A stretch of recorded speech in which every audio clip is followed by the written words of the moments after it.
Good evening once again, everybody. Carl Twibell along with Carl Mirano, James Barron, and Geoff Grammer from the Santa Fe New Mexican. And again, our thanks to the folks at the New Mexican for helping get this show on the air. And we've had a lot of fun here tonight. We've got 5 or 6, 7 minutes left to go. We're going to talk about 5A boys basketball, and I'm going to get hammered on the fact that I thought Santa Fe High should have been in the tournament.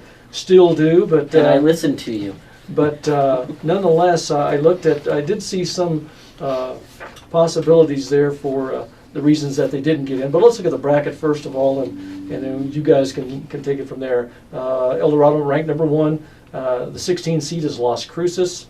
8-9 matchup Hobbs and Rio Grande. 5-12 matchup La Cueva Cibola.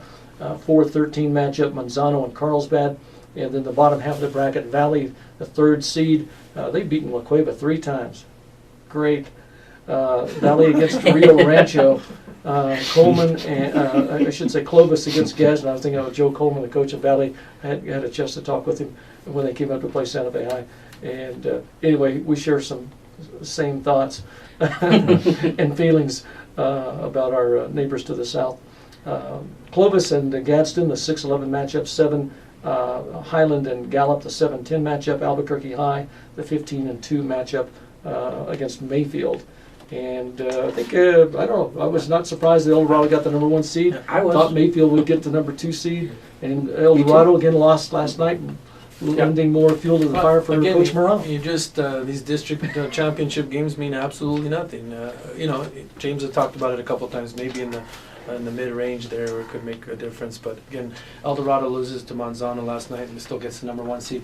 But regardless of that, guys, I don't think I've seen a year in 5A where it's as wide open as this year. It's 1 through 10, and you could see some early upsets this year with 12 or 13 winning. I like Cibola's chances against La Cueva, I really do. Although La Cueva's the defending state champ, got a lot of veterans on that team.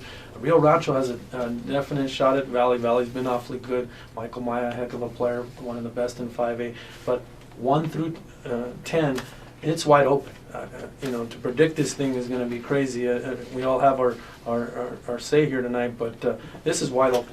I completely agree with you on the whole El Dorado thing. Yeah. Mayfield had won 15 in a row, and I really think, if anything, and again, I think I'm looking at this maybe from an NCAA tournament point of view, but a lot of times you see how they finish is just as important as what they've done during the entire season. And you can't discount what Mayfield's done over the last 2 months. El Dorado I think with the loss to Rio Grande, right. And then the 2 losses, then the loss to Manzano, 2 losses to Manzano actually. I think that kind of discredits them from being a number 2 seed. On the same side, as much as I want to say, it's great that Valley, kicked the pants off of La Cueva there, and I'm sure most of Albuquerque would love that too. I don't know if I see Valley as a 3. I mean, I would have thought that Manzano would have snuck into that 3 seed. You put Valley at a 4 and La Cueva at a 5. I just don't think that Valley with 9 losses has just really shown. And I think one of their losses was to Mayfield. And I think they also lost to Manzano as well. Again, I think who you beat and who you lost to should matter as much as reputation or what district that you've won. One quick point on that. If that were true, let me just jump in here because I want to. If that were true, Santa Fe High would be in the bracket, but since they had a 6-point loss to Manzano, which was on their floor.